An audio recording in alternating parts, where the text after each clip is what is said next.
ಕತಾರ್ನ ದೋಹಾದಲ್ಲಿ ನಿನ್ನೆ ನಡೆದ Asian youth ಮತ್ತು ಜೂನಿಯರ್ ವೇಟ್ ಲಿಫ್ಟಿಂಗ್ ಚಾಂಪಿಯನ್ಶಿಪ್ನಲ್ಲಿ ಭಾರತದ ಸಾಯಿರಾಜ್ ಪರದೇಸಿ 1 ಚಿನ್ನ ಮತ್ತು 2 ಬೆಳ್ಳಿ ಪದಕಗಳನ್ನು ತಮ್ಮದಾಗಿಸಿಕೊಂಡಿದ್ದಾರೆ.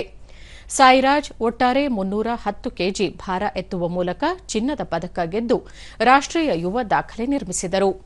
ಈ ಕೂಟದಲ್ಲಿ ಪುರುಷರ ವಿಭಾಗದಲ್ಲಿ ಭಾರತಕ್ಕೆ ಇದು ಮೊದಲ ಚಿನ್ನವಾಗಿದೆ. ಸ್ಕ್ವಾಚ್ ವಿಭಾಗದಲ್ಲಿ ಸಾಯಿರಾಜ್ 139 ಕೆಜಿ ಭಾರ ಎತ್ತುವ ಮೂಲಕ ಯುವ ರಾಷ್ಟೀಯ ದಾಖಲೆ ನಿರ್ಮಿಸುವುದರೊಂದಿಗೆ ಬೆಳ್ಳಿ ಪದಕ ಪಡೆದರು. ಕ್ಲೀನ್ ಮತ್ತು ಜರ್ಕ್ ವಿಭಾಗದಲ್ಲಿ 171 ಕೆಜಿ ಭಾರ ಎತ್ತುವ ಮೂಲಕ ಅವರು 2ನೇ ಬೆಳ್ಳಿ ಪದಕವನ್ನು ತಮ್ಮದಾಗಿಸಿಕೊಳ್ಳುವ ಮೂಲಕ ಇದು ಅವರ ಮತ್ತೊಂದು ದಾಖಲೆಯಾಗಿದೆ.